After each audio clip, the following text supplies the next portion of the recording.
Really great to be back in Amsterdam in this way. Or it's nice to be back. Unfortunately, digitally mediated only. Hope there will be more opportunities. Can you see my screen? Did the sharing work? Yeah, great. I'm also very happy to follow Vicky's and Robin's fantastic talks, with which I think there are many connections, and I hope you'll all see them. So very nice to be part of this workshop, and I'm looking forward to the discussion. Mohammed wakes up early in the morning on Friday, the 5th of September, the 4th of September, sorry, in 2015. The 25-year-old refugee had left his home in Syria more than half a year earlier. More than 3,000 refugees are now in makeshift camps at the Celikates train station in Budapest, stuck without a perspective after the Hungarian government suspended international train and bus travel. Mohammed decides to leave this unbearable situation, an exit if you wish, and to mobilize people to walk towards the Austrian border. The refugees are aware that their chances of actually crossing the border depend on both numbers and visibility. Shortly after noon, over 2,000 of them set off in the direction of Vienna, heading for the highway, even as the police try to stop them. At exactly the same time, the EU's 28 foreign ministers meet in Luxembourg to discuss ways to curb migrant crossings on the Mediterranean, unaware that the political constellation is about to fundamentally change due to the collective agency of the marching refugees and their momentous challenge to the international border regime. Shortly after midnight, after long crisis talks, the German and the Austrian governments decide to open their borders and to allow the refugees to cross. The political iconography of the march came to symbolize the collapse of the EU's border regime, as well as the capacity of refugees and migrants to collectively assert and perform their right to mobility, effectively challenging the border regime and its violence, a violence that is both structural and invisibilized, state-sanctioned and outsourced, a border regime that institutionalizes the lack of safe and legal routes across the borders of Europe. As Majd, another one of the refugees that decided to march, put it, and this I think is a really interesting and rich quote, "When we walk, we make our decision. We don't wait for others to give us solutions. Stand up, my people. We all stand up. Go walk." And it wasn't possible to capture the frame without the German police massively intruding on this little girl. I mean, they only wanted to give her a teddy bear, but still. I will not dwell on the many resonances this quote has with the importance of walking as an epistemic and political practice in Walter Benjamin's work. And with the well-known fact, of course, that Benjamin died as a refugee crossing the border on foot. Rather, this beginning for me is a first sense in which one can speak of migrant solidarity, of a solidarity in migration that makes migration into a real movement in the sense in which Marx uses this formulation in the German ideology when he calls communism not an ideal, but a real movement which abolishes the present state of things. That's the quote from the German ideology. In our case, a movement that in a momentary, fragmentary, experimental maybe, way abolishes the border regime as a fundamental feature of the present state of things.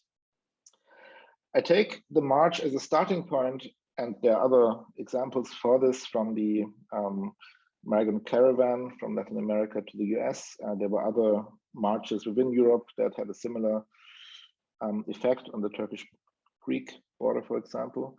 And there are many other examples that one could use, but I take this particular march as a starting point to first challenge dominant discourses on the refugee crisis, as these discourses understand the crisis primarily as a breakdown of an otherwise functional system in the face of an overwhelming influx of migrants, and the only adequate response to that in re-establishing that regime, while maybe allowing for certain humanitarian exceptions.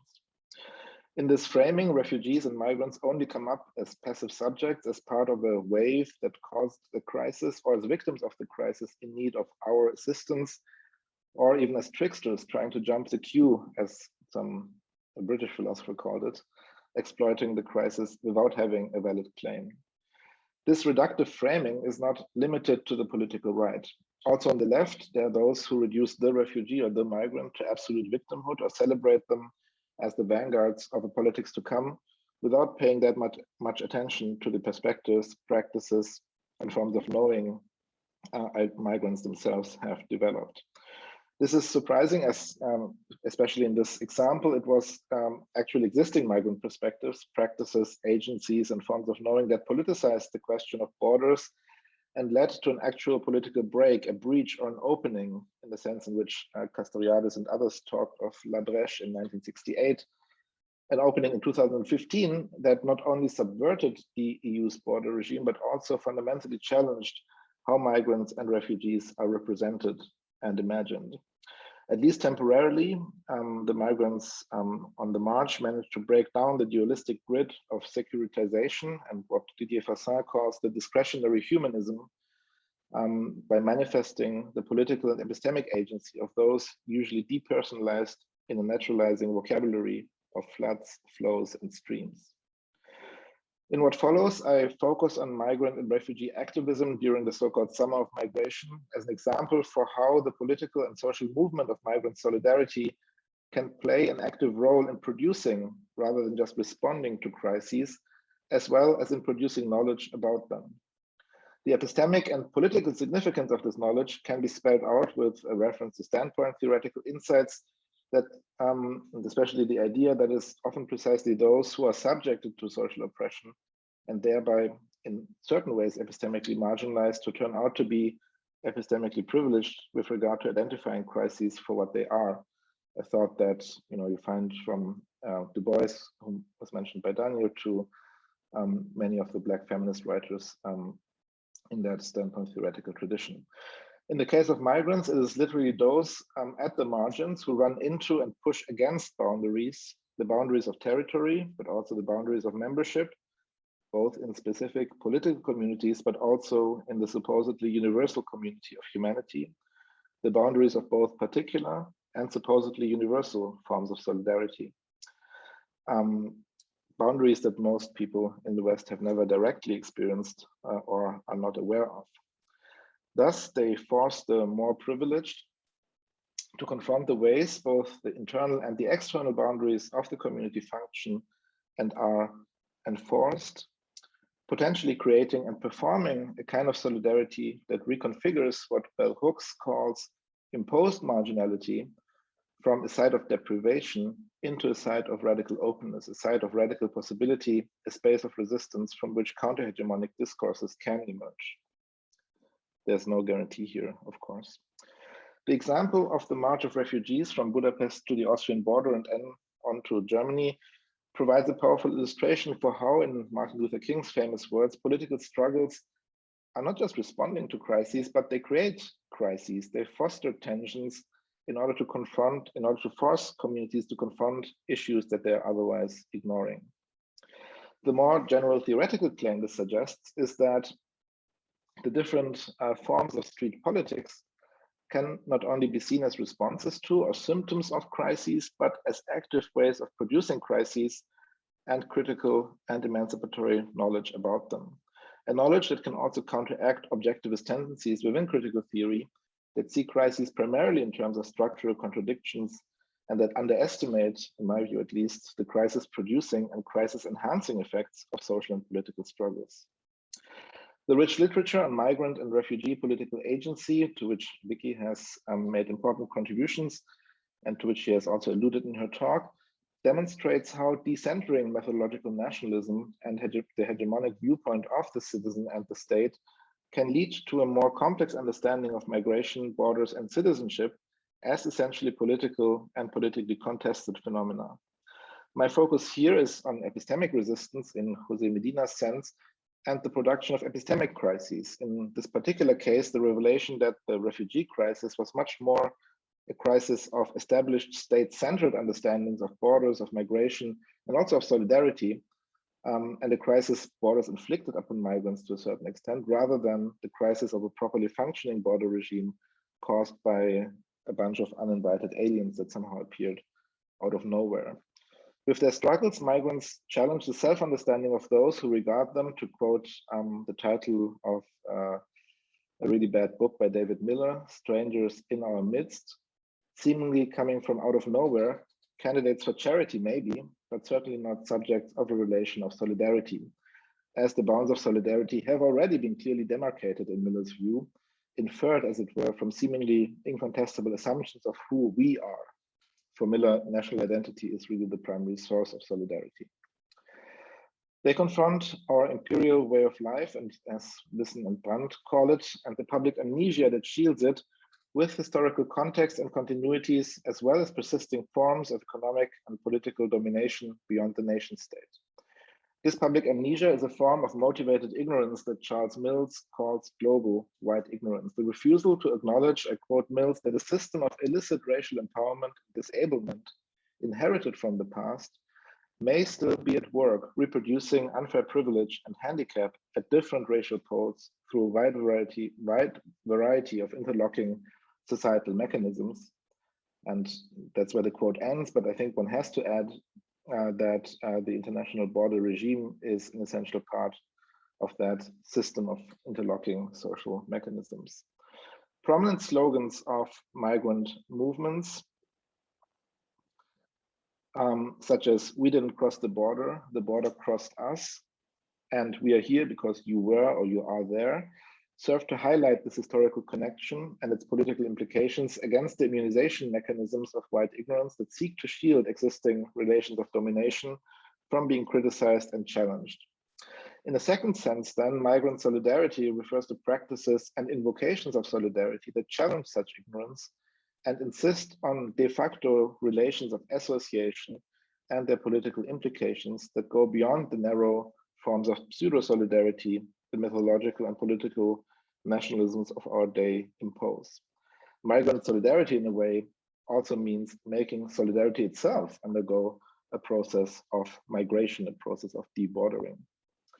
But there's also a risk of pseudo-solidarity arising from an all too easy form of association, from claims that we are all migrants now, or that we are all becoming migrants, that defined in the radical literature.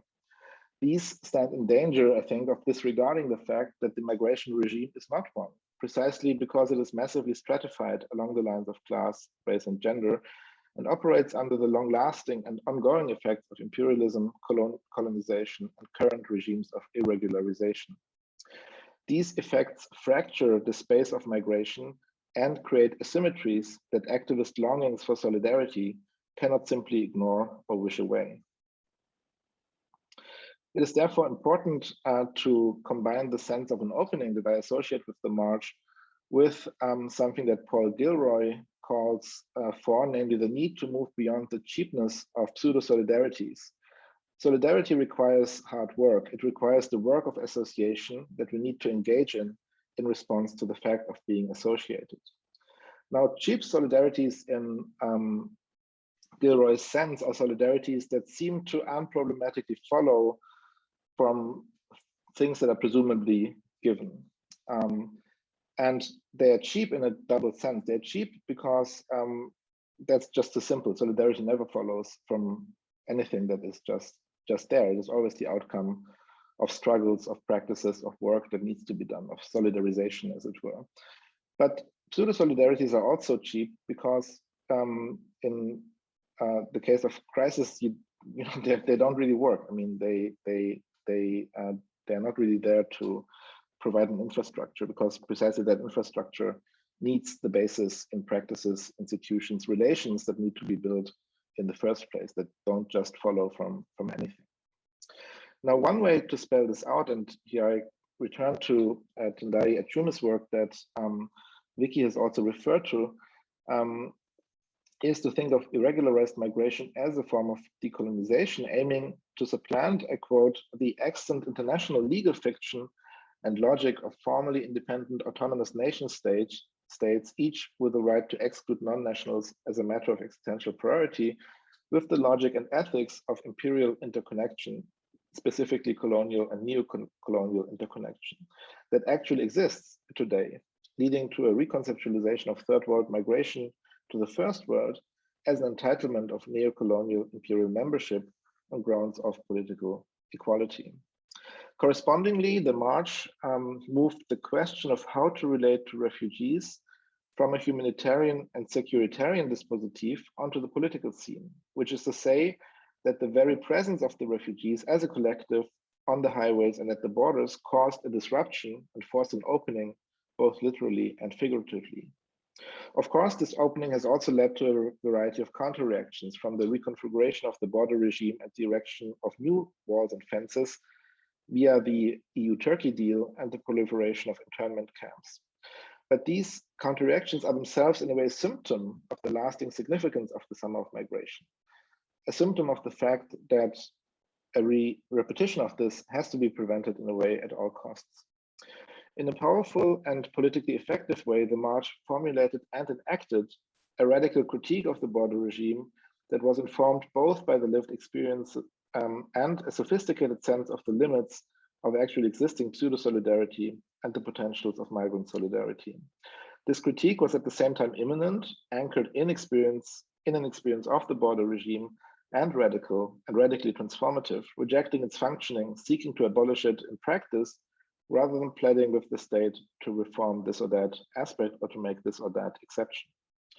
Minimally, this shift in perspective that I think attending to migrant practices of epistemic resistance calls for, from seeing like a state, to use James Scott's term, to seeing like a migrant, a term that Sandro Mezzadra has used. Minimally, this requires us to move beyond the dominant understanding of the refugee and the migrant, of borders and of migration, from the point of view of stasis, of non-movement, and of states who claim the authority and the capacity to unilaterally control and regulate movement.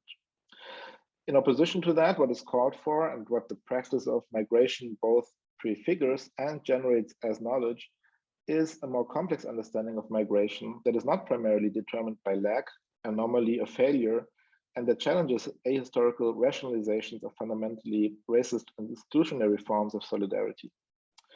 While forms of resistance do of course play a prominent role in actualizing migrant agency, so do migrant forms of sociality and practice that go beyond resistance. They involve subjectivities and communities that provide, at least in part, self-standing alternatives beyond reactive or confrontational encounters. The march can also serve as a reminder that behind and beyond the publicly visible surface of migrant collective agency, marches, occupations, encampments, there is a whole field of political struggles, of practices, networks, and infrastructures of migrant solidarity, of appropriating, enabling, and exercising mobility that does remain invisible, that is often invisibilized and even criminalized.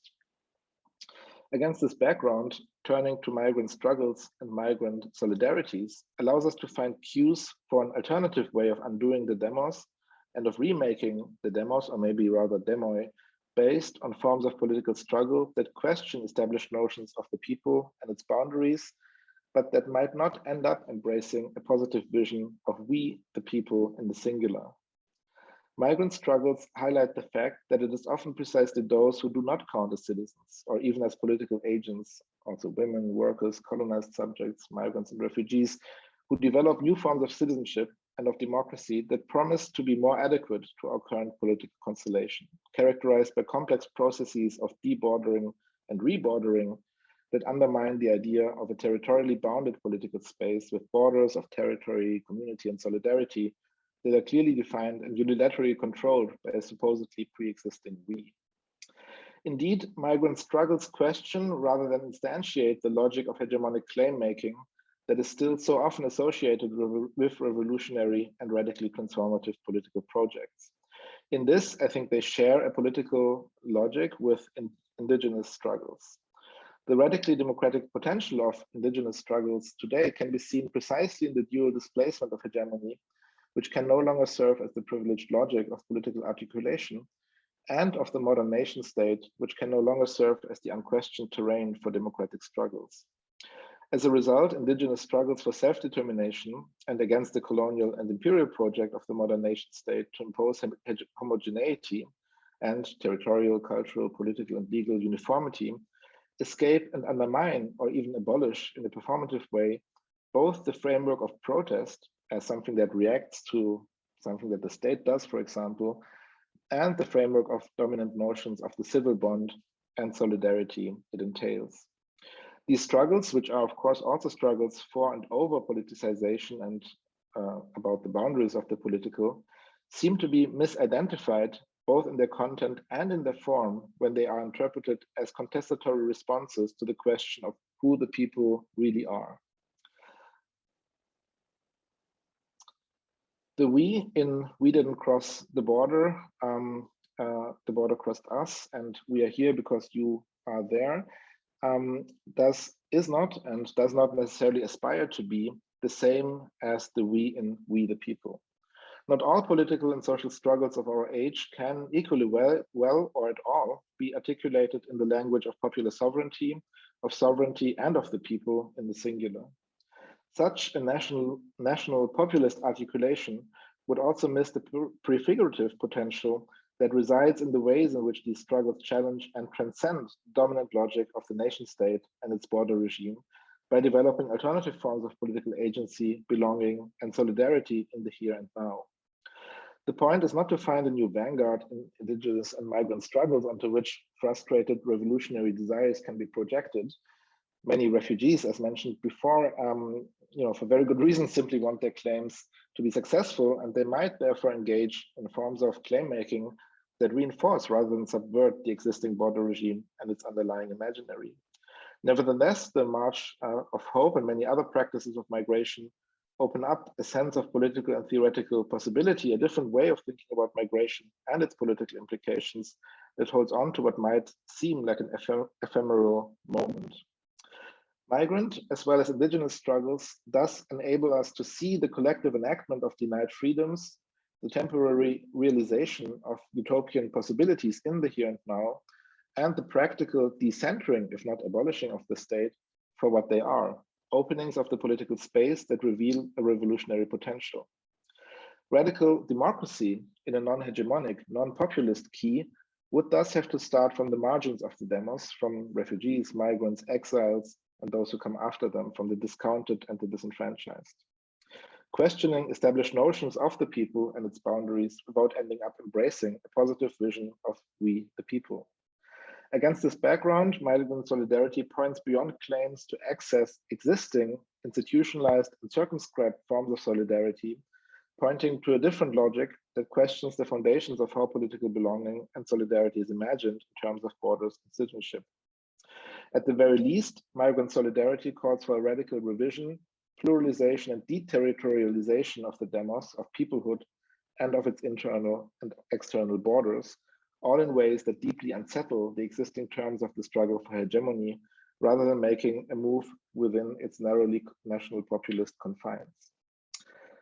Just two more sentences and I'm done. The political logic of Migrant Solidarity points us to forms of the civil bond that go beyond the bounded political community of statist imaginaries, both temporally and spatially.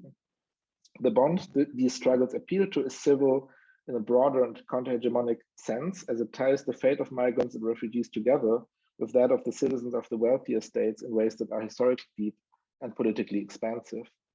What would a form of solidarity look like that starts with the social and political practice of migrant solidarity in all its complexity, one that would be based on migrants' capacities to reveal and establish civil bonds as expressed in their own struggles? Maybe a good starting point is to return to the words of Margaret cited at the beginning. Stand up, my people. We all stand up. Go walk. Thank you so much. And